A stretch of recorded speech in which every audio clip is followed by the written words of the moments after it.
Okay, so we do need to bring in an if statement here, not just yet, but soon. This will ensure that we maintain the same value after we've submitted our form. But once we've included our form, then we won't need to worry about it. So we've got our text. What do we need to do next? Well, we need to create a variable with our font size. So bear in mind this is experimental, so the font size depends on obviously what font you're using. So for now I'm going to set this to 30, but we might want to change it later on. What we also want to do is set the width of the height and the image. So we'll pull that up here and we'll come down a couple and we'll say let's call the variable image height and image width. We'll start with width. Image width, let's say we'll give it a width of 200, and image height, let's say 40 for now. But obviously we're going to change this around depending on how our text is output, and just so we can get a feel of everything, the way it works and how it looks.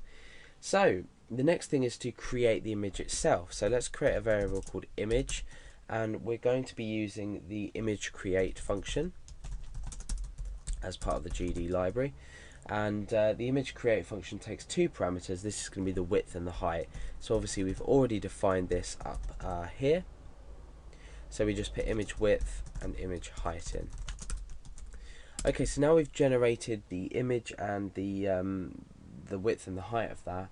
We need to allocate a background color and a foreground color. Now my background color is going to be white, even though we are working with a white background anyway, we still need to define this just so we ensure that it stays white. So we use the image color allocate function here, and we use this on our own. We don't set it to any variable, and this ensures it just applies it to the backdrop of our document, or our image rather. So let's go ahead and say image color allocate, and we're allocating this to the image. So we've already opened this image here, we've already created this image, so we're applying it to image, and we specify this in an RGB value. So we've got three integers. This for white, this is obviously going to be 255, 255 and 255. If you already know how to work with RGB values, that's great. You'll know that white is 255, 255, 255, and black is 000, which is what we're going to be doing for our foreground color, or our text color. But if you're not sure about these, look them up. Try Converter if you're used to hexadecimal color values, etc, etc.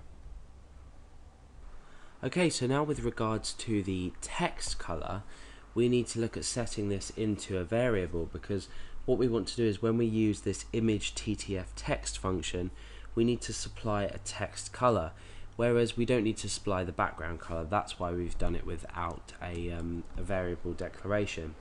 So let's create a new variable called text underscore color, and we're going to use the image color allocate function once again, and we're applying this to image, but this time we're using 000.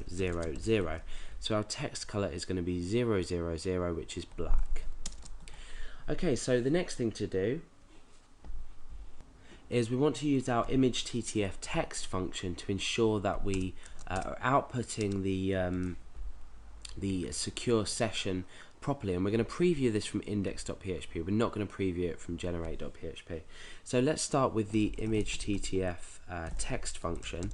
Now it takes a number of parameters, so as we go along I'll explain each one, or more or less each one, the ones that are relevant to us. The first one's easy. It's just the image that we're working with at the moment, as we've specified here, and that's it. So we're just supplying the image that we're working with. Now we want the font size, which we predefined up there, so we can just pop that straight in. This is the reason we've predefined our variables, so they can change dynamically as well. Next is the angle, which we don't need to worry about in this case. And now is the positioning. So I'm going to say 15 from the from X, sorry, and 30 from Y. We can play around with these values. We're going to play around with the font size, the width and the height of the document, and these as well, just so we can get it in the middle of the little area that we've created. Okay, so the next is the text color. So we've already supplied that in a variable just a moment ago, so we can say text underscore color there. Okay, and now what we want to do is the font file itself. Now I've already created the font file, or rather copied it over from my Windows fonts folder, and I've just called it font.ttf. So make sure you do this. Copy over the font that you want to use. This one's Cali Hand. So copy this over from your fonts folder and just put it in the same directory or in another directory, and you're going to specify it in this next parameter. So I'm just going to type in font.ttf. Simple. Okay, the next is the text itself, because you can probably see we haven't actually defined what text. So we've got the text in a variable up here called text, so we simply just put that in there. And that's done. We've only got one more thing to do, and that is use the image JPEG function.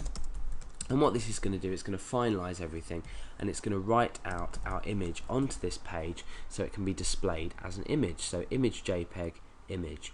This function can also be used to save the file, but in this case we're just outputting it to the page. So let's go to index.php and let's come under here and create an image property or element, if you like, and we're going to reference this to generate.php.